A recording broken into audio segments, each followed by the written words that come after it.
नमस्कार, मैं योगेंद्र शर्मा आप सभी का स्वागत करता हूं और आपसे अनुरोध करता हूं कि आप इस वीडियो को आखिर तक देखें और अगर यह आपको अच्छा लगे तो इसे लाइक करें व चैनल को सब्सक्राइब और शेयर करें। चलिए विषय पर चलते हैं। दोस्तों, नए अध्याय को शुरू करने से पहले हम पिछले जो एपिसोड हैं उसमें हमने क्या क्या चीज़ों के ऊपर जानकारी प्राप्त कर ली है उसके बारे में एक थोड़ा सा रिवीजन कर लेते हैं जो आपको मददगार साबित होगा। दोस्तों, पहले एपिसोड में हमने कुंडली के 12 भाव और उनसे क्या विषय कहा जाता है पर जानकारी ली। उससे अगले एपिसोड में हमने ग्रहों के बारे में जाना, यानी कि 12 राशि, 27 नक्षत्र, 9 ग्रह व राशि के स्वामियों के बारे में जाना। हमने जाना कि 12 भाव हैं जो फिक्स हैं और अलग अलग जीवन से मृत्यु तक के विषय के बारे में बताते हैं। हमारे पास 12 राशि मेष, वृष, मिथुन, कर्क, सिंह, कन्या, तुला, वृश्चिक, धनु, मकर, कुंभ, मीन है जो गतिमान है और लगन में अलग अलग समय में उपस्थित होती हैं। पहली उदय राशि लगन में और इसी क्रम में आगे राशियां स्थापित होती जाती हैं। हमें सूर्य, चंद्रमा, मंगल, बुध, गुरु, शुक्र, शनि, राहु, केतु 9 ग्रहों के बारे में जानकारी प्राप्त हुई। यह ग्रह भी चलायमान हैं और राशियों में भ्रमण करते रहते हैं। ये ग्रह जो हमारी राशियों के स्वामी भी हैं, जैसे मेष और वृश्चिक राशि के स्वामी मंगल देव हैं, वृष और तुला राशि के स्वामी शुक्र देव हैं, मिथुन और कन्या राशि के स्वामी बुध देव हैं, कर्क राशि के स्वामी चंद्रदेव हैं, सिंह राशि के स्वामी सूर्य देव हैं, धनु और मीन राशि के स्वामी गुरुदेव हैं, मकर और कुंभ राशि के स्वामी शनिदेव हैं। यहाँ पर राहु और केतु को किसी भी राशि का स्वामित्व प्राप्त नहीं है। चलिए अब आगे चलते हैं। इससे अगले एपिसोड में हमने ग्रहों का अंशों के अनुसार फल देने की क्षमता के ऊपर जानकारी प्राप्त की, जैसे 6 डिग्री तक बाल अवस्था फल 25%, 12 डिग्री तक 50% फल और कुमार अवस्था, 18 डिग्री तक ग्रह की फल देने की क्षमता 100% और उसकी युवावस्था, उससे आगे 24 डिग्री तक ग्रह वृद्ध अवस्था को प्राप्त करता है और उसमें फल देने की क्षमता 50% होती है और 24 से 30 डिग्री तक ग्रह मृत अवस्था को प्राप्त कर रहा होता है और उसमें फल देने की क्षमता 25% होती है। इससे आगे ग्रहों की उच्च व नीच अवस्था को जाना, ग्रहों की आपस में मित्रता व शत्रुता पर जानकारी प्राप्त की, हमने ग्रहों की दृष्टि के बारे में जाना और आज के एपिसोड में हम इससे अगले स्टेप पर जानकारी प्राप्त करेंगे। दोस्तों, अभी तक हमने भाव, राशि, ग्रहों व उनके बारे में जाना। आज हम कुंडली के 12 भावों में जब हम कुंडली का विवेचन करते हैं तो कौन सा भाव शुभ और कौन सा भाव अशुभ होता है और इनके क्या अलग अलग नाम हैं पर जानकारी प्राप्त करेंगे। दोस्तों, आज के एपिसोड को आप ध्यान से देखें, यह बहुत ही महत्वपूर्ण विषय है। जन्म पत्रिका में बनी कुंडली का विवेचन कुंडली के भावों के अनुसार ही होता है। जैसे यह आपके सामने जो कुंडलियाँ लगी हैं, आप इनमें देखो। वैसे तो आप अब तक इनको काफ़ी हद तक देख चुके हो, सीख चुके हो, फिर भी आज आप यहाँ से पूरा ध्यान लगा के देखिएगा। कुंडली में 12 भाव हैं, जैसा आप चार्ट पर देख रहे हो। पहला भाव लगन भाव, यह आप जानते हैं। अब आप चार्ट पर देखो कि अलग अलग भावों को क्या नाम दिया है और वह शुभ है या अशुभ है या वह कैसा भाव है, इसके बारे में आप देख लो और जानने की कोशिश करो। पहला भाव लगन। लगन भाव त्रिकोण में और सबसे बली भाव है, यानी कि अब आप देखिए जहाँ एक गिनती लिखी है लगन, ये पहला भाव, और उससे आगे जहाँ 4 गिनती लिखी है वो चौथा भाव, और जहाँ पर 7 लिखी है वह 7वां भाव, और जहाँ 10 गिनती लिखी है वह 10वां भाव। यानी कि जो 4 भाव हैं कुंडली में, इन्हें हम केंद्र स्थान कहते हैं। पहला, चौथा, 7वां और 10वां भाव जो कुंडली में जहाँ नंबर देख रहे हो, यह कुंडली के केंद्र स्थान है और यह शुभ कैटेगरी में आते हैं। इनमें जो भी ग्रह आएगा वह शुभ फल देने को बाध्य है। इससे अगला त्रिकोण भाव, यानी कि जहाँ पर 5 नंबर और सामने 9 नंबर लिखा है, यह त्रिकोण कहलाते हैं, त्रिकोण भाव हैं। और त्रिकोण के अंदर हमारा 1 नंबर भाव जो लगन है वह भी शामिल है, लेकिन लगन अपने आप में काफ़ी बली होने के कारण 2 जगह, केंद्र और त्रिकोण दोनों जगह स्थान प्राप्त किए हुए हैं। त्रिकोण अति शुभ भाव होते हैं। इससे आगे आप जहाँ पर देखें, जहाँ 6 नंबर, 8 नंबर और 12 नंबर भावों के अंदर लिखा है, यह भाव त्रिक भाव कहलाते हैं और यह अशुभ फल देने वाले हैं। यहाँ पर खाली हम संज्ञा की बात कर रहे हैं कि 1, 4, 7, 10 यह केंद्र भाव हैं, 5 और 9 त्रिकोण भाव हैं, 6, 8, 12 जो भाव हैं वह त्रिक भाव हैं। इससे आगे तीसरा, छठा और 11वां भाव, ये तीनों भाव मिलकर त्रिषडाय कहलाते हैं।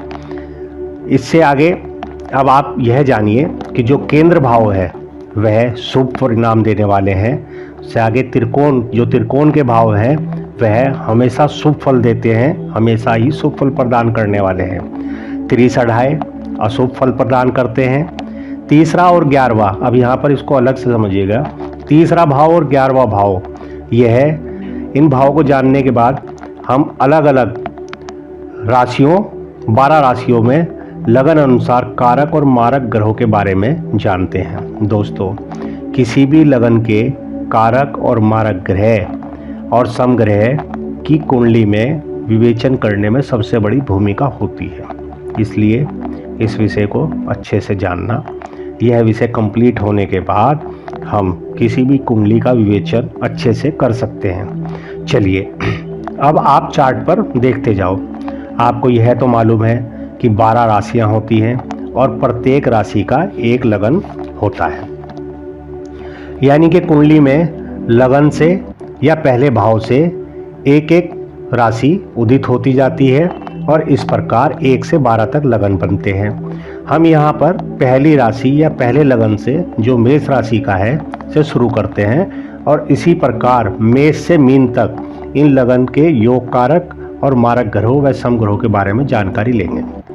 तो हमारा सबसे पहला लगन है मेष राशि, यानी कि 1 नंबर की राशि जिसे हम मेष लगन के नाम से जानते हैं। इस विषय को जानने से पहले आप ग्रहों की आपस में मित्रता शत्रुता को याद कीजिए और इसका इस्तेमाल करते हुए गणना करने की कोशिश कीजिए। चलिए देखते हैं। सबसे पहले नंबर 1 राशि यानी कि मेष राशि, जिसके स्वामी मंगल देव हैं, किसी भी कुंडली में लग्न सबसे महत्वपूर्ण है क्योंकि यह जातक स्वयं है। इस कुंडली में मंगल देव 2 भावों लगन और 8वें भाव के मालिक हैं। अब आप देखिए, मंगल देव यहाँ पर लग्नेश होने के कारण योग कारक ग्रह हैं, चाहे वह 8वें भाव के भी स्वामी हैं। लग्नेश यानी कि लगन भाव हमेशा शुभ भाव होता है, योग कारक ग्रह होता है। जब भी आप कुंडली के विवेचन की व्याख्या करोगे तो लगन में जो भी ग्रह है या राशि है उसका स्वामी हमेशा योग कारक ग्रह होगा। इससे अगला जो भाव है, यहाँ पर 2 नंबर लिखा है, यानी कि वृष राशि, जिसके स्वामी हैं शुक्रदेव। इस प्रकार शुक्रदेव इस कुंडली में 2 भाव, दूसरे भाव और 7वें भाव के स्वामी हैं। यहाँ पर अष्टम द्वादश थ्योरी के अनुसार और ग्रहों की आपसी शत्रुता के कारण शुक्रदेव और मंगलदेव में आपस में मित्रता नहीं है, ये तो आप जानते ही हो। अब इस चीज़ को देखिए, ये दोनों एंटी पार्टी ग्रुप से हैं, इस कारण से शुक्रदेव इस कुंडली में मारक ग्रह बने हुए हैं और मारक ग्रह जहाँ जाएगा, जिस घर में जाएगा वहाँ नेगेटिव ही फल देता है। इससे अगला भाव 3 नंबर राशि यानी कि मिथुन राशि और इसके स्वामी है बुधदेव। इस कुंडली में बुधदेव को तीसरा भाव छोटी यात्रा, मेहनत व पराक्रम का भाव व छठा भाव रोग, ऋण, दुर्घटना, मुकदमा का स्वामी बनाया गया है। इस प्रकार कुंडली के दोनों बुरे भावों का स्वामित्व प्राप्त हुआ क्योंकि यहाँ पर मंगलदेव व बुधदेव आपस में शत्रुता निभाते हैं। इसके लिए बुधदेव इस कुंडली में मारक ग्रह बने। इसके अलावा अगला भाव यानी कि चौथा भाव, जहां पर 4 नंबर यानी कि कर्क राशि लिखा है, यह भाव सुख सुविधा, माता, वाहन, भूमि का स्थान है। इस राशि के स्वामी हैं चंद्रदेव, जो मंगल देव के मित्र हैं और केंद्र स्थान के अंदर है, जो शुभ स्थान है में उपस्थित है। शुभ स्थान और लगन के मित्र होने के कारण इस कुंडली में चंद्रदेव योग कारक ग्रह बने। दोस्तों, आप यह बात अच्छे से जान लो कि योग कारक ग्रह जब तक योग कारक है, जब तक कि उसके प्लेसमेंट सही है। अगर कुंडली के योग कारक ग्रह की प्लेसमेंट बुरे भावों में होती है तो वह भी मारक बन जाता है। मारक ग्रह तो सभी भाव में मारक रहेगा ही। चलिए अब आगे चलते हैं। कुंडली का अगला भाव यानी पंचम भाव, पांचवा भाव, जहां पर 5 नंबर लिखा है यानी कि सिंह राशि, इसके स्वामी सूर्य देव है। यह त्रिकोण भाव है जो सदा शुभ फल देते हैं। मैं जगह मिली हुई है और यह भाव संतान, विद्या, अचानक धन, लाभ, जुआ, सट्टा का भाव है। लग्नेश मंगल देव से शुक्र सूर्य देव की मित्रता है, जिस कारण, और वह त्रिकोण के स्वामी है, जिस कारण यह इस कुंडली का अति योग कारक ग्रह बना हुआ है। और सूर्य देव इस कुंडली में योग कारक ग्रह है। इससे आगे हम नवम भाव की बात करते हैं, जहां पर 9 नंबर लिखा है यानी धनु राशि, जिसके स्वामी है गुरुदेव। गुरुदेव को इस कुंडली में 2 भाव, नवम भाव धर्म, भाग्य, पिता का स्वामित्व और 12वां भाव खर्चों की जिम्मेदारी मिली हुई है। गुरुदेव को एक स्थान त्रिकोण में जो सदा शुभ है और एक स्थान त्रिक में प्राप्त हुआ है। साथ ही गुरुदेव मंगल देव के मित्र भी हैं। यहाँ मित्र होने के कारण गुरुदेव भी इस कुंडली के अति योग कारक ग्रह बने। दोस्तों, अभी यहाँ पर इनकी स्थिति की बात नहीं हो रही है। अपनी बुरे भाव में स्थिति के कारण योग कारक ग्रह भी मारक हो सकता है। यह आप अच्छे से जान लो कि प्लेसिंग के अनुसार ही योग कारक मारक ग्रह रहेगा। मारक तो मारक है ही। चलिए, इसी प्रकार अगला भाव है 10वां भाव, यानी जहाँ पर 10 नंबर लिखा है। 10 नंबर मतलब मकर राशि, और इस राशि के स्वामी हैं शनिदेव। शनिदेव को इस कुंडली में एक स्थान केंद्र में आजीविका, रोजगार और का मिला, और एक स्थान 11वें भाव में जो बड़े भाई बहन लाभ का स्थान है उसका स्वामित्व प्राप्त हुआ है।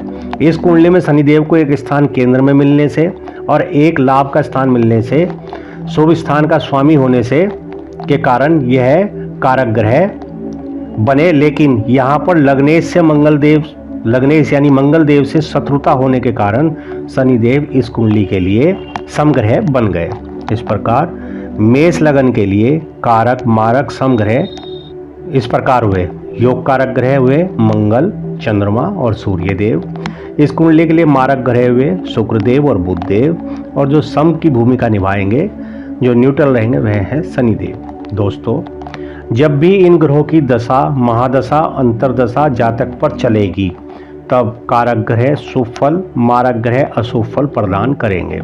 अब यहाँ पर एक बात और जानने की है, अगर योग कारक ग्रह का संबंध नीच राशि 6, 8, 12 भाव से या वह अस्त हो तो जातक को शुभ फल प्राप्त नहीं होंगे। साथ ही बुध न्यूट्रल ग्रह है, यह जिसके साथ रहेगा वैसा ही फल देगा, लेकिन चंद्रमा व मंगल से इसकी नैसर्गिक शत्रुता है। इस प्रकार से हम सब लगन के कारक व मारक ग्रहों के बारे में जानते हैं। आपकी सुविधा के लिए इन्हें हम यहाँ पर लिख देते हैं, आप चार्ट पर ध्यान दीजिएगा। मेष लगन के लिए कारक ग्रह मंगल, चंद्रमा, सूर्य, मारक शुक्र और बुध हैं, और समग्रह में शनिदेव हैं। वृष लगन के लिए कारक ग्रह हैं शुक्र, बुध, शनि, मारक ग्रह हैं चंद्रमा, मंगल, गुरु, और समग्रह है सूर्य। मिथुन लगन के लिए कारक ग्रह है बुध, शुक्र, शनि और गुरु, और मारक ग्रह हैं चंद्रमा, मंगल और सूर्य। कर्क ग्रह के लिए राशि के लिए कारक ग्रह हैं चंद्रमा, मंगल, गुरु, मारक हैं बुध, शनि और सूर्य। शुक्र ग्रह यहाँ पर न्यूट्रल है। इससे आगे सिंह राशि के लिए कारक ग्रह हैं सूर्य, बुध, मंगल, गुरु, और मारक ग्रह हैं शनि, चंद्रमा। शुक्र यहाँ पर न्यूट्रल है। कन्या लगन के लिए कारक ग्रह हैं बुध, शुक्र, शनि, गुरु, और मारक ग्रह हैं मंगल, चंद्रमा और सूर्य। तुला लगन के लिए शुक्र, शनि और बुध कारक ग्रह हैं, मंगल, गुरु, सूर्य मारक ग्रह और चंद्रमा यहाँ पर न्यूट्रल है। वृश्चिक लगन के लिए मंगल, गुरु, चंद्रमा और सूर्य देव कारक हैं, और शुक्र और बुध मारक ग्रह हैं, शनिदेव यहाँ पर न्यूट्रल हैं। धनु लगन के लिए गुरुदेव, मंगलदेव, सूर्यदेव, बुधदेव कारक ग्रह हैं और शुक्र, चंद्रमा, शनि यहाँ पर मारक हैं। मकर लगन के लिए शनिदेव, शुक्रदेव और बुधदेव कारक ग्रह हैं और गुरुदेव, सूर्यदेव और चंद्रदेव यहाँ पर मारक हैं और मंगलदेव इस कुंडली के लिए समग्रह की व्यवस्था में है। इससे आगे जो कुंभ लगन है, कुंभ लगन के लिए शनिदेव, बुधदेव और शुक्रदेव कारक ग्रह हैं और चंद्रदेव, सूर्यदेव और गुरुदेव मारक ग्रह हैं। मंगलदेव यहाँ पर भी सम की भूमिका में है। इससे आगे जो लगन है वह है मीन लगन। मीन लगन में गुरुदेव, मंगलदेव, चंद्रदेव और बुधदेव कारक ग्रह हैं और शुक्रदेव, सूर्यदेव और शनिदेव यहाँ पर मारक ग्रह हैं। दोस्तों, यह तो बात हुई कारक ग्रहों की। अब हम आगे चलते हैं। अब हम जानते हैं कि ग्रह जो चलायमान है इनकी एक गति है जिसके अनुसार गोचर में राशि बदलती रहती है। राशि के अंदर इनकी अवस्था बदलती रहती है और अपनी गति के अनुसार ही ग्रह राशियों में उपस्थित रहते हैं। यानी कि एक ग्रह एक राशि में कितने समय तक रहता है उस चीज के ऊपर हम जानकारी लेते हैं। दोस्तों, सूर्यदेव एक राशि में लगभग 30 दिन रहते हैं, यानी कि एक अंश यह रोज दूरी तय करते हैं और एक भाव को पार करने में इनको 30 दिन का समय लगता है। इससे अगले जो चंद्रदेव हैं, चंद्रदेव सबसे तेज गति से चलने वाले ग्रह हैं और यह 2.25 दिन के अंदर एक भाव से दूसरे भाव में, यानी कि एक राशि से दूसरे राशि में स्थान परिवर्तित कर लेते हैं। मंगलदेव 45 दिन, बुधदेव 25 दिन, गुरुदेव 13 महीने तक एक राशि में रहते हैं, शुक्रदेव 25 से 30 दिन में राशि बदल लेते हैं, शनिदेव 30 महीने यानी कि 2.5 साल तक एक राशि में रहते हैं, जो सबसे लंबा पीरियड होता है। और इसी प्रकार राहुदेव और केतुदेव 18-18 महीने के लिए एक राशि में उपस्थित रहते हैं। और जब हम विवेचन करते हैं तो सबसे ज़्यादा अहमियत इन 4 ग्रह यानी कि गुरुदेव, शनिदेव, राहु व केतु को देते हैं। इस प्रकार ग्रह एक राशि में रहते हैं और अपने समय के अनुसार राशि को परिवर्तित करते हैं और जातक को अलग अलग राशि में अलग अलग प्रकार से प्रभावित करते हुए अपनी अवस्था को बदलते रहते हैं। इससे अगला स्टेप ज्योतिष को सीखने में जो सबसे ज़्यादा महत्वपूर्ण है वह है दशाओं के बारे में जानकारी, यानी कि हमें दशाओं के बारे में पता होना चाहिए। दशाओं का संबंध समय से है, यानी कि जो जातक को समय मिला है वह किस ग्रह को कितना समय कब कब तक का प्राप्त हुआ है उसकी गणना है। दोस्तों, हमारे जन्म के समय चंद्रमा जिस भी नक्षत्र में होता है और उस नक्षत्र का जो स्वामी ग्रह होता है उसी ग्रह की महादशा में जातक का जन्म होगा और जन्म से मृत्यु तक पूरे जीवन में अलग अलग दशा का असर होगा। उसी अनुसार घटना घटेगी। दशा चक्र में सभी 9 ग्रहों को अलग अलग अवधि प्राप्त है और एक के बाद एक दूसरा किस दशा की अवधि मिलेगी या किसकी दशा होगी यह पहले से ही निश्चित है। अब आप यहाँ चार्ट में देखिए, सूर्यदेव को 6 वर्ष का समय मिला हुआ है। जब भी सूर्यदेव की महादशा आएगी तो वह समय आप पर 6 महीने के लिए लागू होगा। चंद्रदेव 10 साल, मंगलदेव 7 साल, राहुदेव 18 साल, गुरुदेव 16 साल, शनिदेव 19 साल, बुधदेव 17 साल, केतुदेव 7 साल, शुक्रदेव 20 साल। इस प्रकार ये टोटल 120 वर्ष की गणना है और जब जिस ग्रह की महादशा चलेगी तो वह इतने सालों तक आपके ऊपर असर दिखाएगी। इससे आगे अब ऐसा तो नहीं है कि ये दशा 20 साल की है, 18 साल की है, 19 साल की है तो पूरे 20 साल एक सा ही समय रहेगा। उस समय को और आगे सूक्ष्मता से विवेचित करने के लिए हमारे ऋषियों ने इन दशा क्रम को भी 5 हिस्सों में विभाजित किया, यानी कि जो मध्य दशा आगे अलग अलग समयावधि देती है। किसी भी जातक की जानकारी प्राप्त करते समय हम दशा को देखकर आकलन करते हैं और पहले महादशा और महादशा से आगे जो सूक्ष्मता से देखने के लिए अलग अलग दशाएं हैं वह इस प्रकार हैं। पहले महादशा, फिर अंतरदशा, फिर प्रत्यंतर दशा, फिर सूक्ष्म दशा, फिर प्रांत दशा। महादशा पूरे समय के लिए होती है, जो भी उसे क्रम मिला है, यानी कि 6 साल, 10 साल, 18 साल, 20 साल के लिए। उसके आगे अंतर्दशा कुछ साल के लिए होती है। उससे आगे प्रत्यंतर दशा और सूक्ष्म दशा जानने के लिए कुछ साल और कुछ महीनों की होती है। सूक्ष्म दशा कुछ महीने और दिन की होती है। प्राण दशा केवल दिन में होती है। दोस्तों, इस प्रकार सभी स्टेप को आपने अभी तक जो पढ़ा है उसे आपस में संबंध स्थापित करते हुए कुंडली की विवेचना को करना चाहिए। और अगर आपने इस चीज़ को कॉपी में नोट कर लिया है तो आप अगर 1-2 बार इन चीज़ों को पढ़ेंगे, कोशिश करेंगे, अभ्यास करेंगे तो यह चीज़ें आपको कंठस्थ होती जाएंगी और कोई भी कुंडली देखकर आपस में इनका संबंध स्थापित करते हुए आप गणना कर पाएंगे। चलिए अगले विषय को हम आगे लेंगे। आज के लिए इतना ही। धन्यवाद।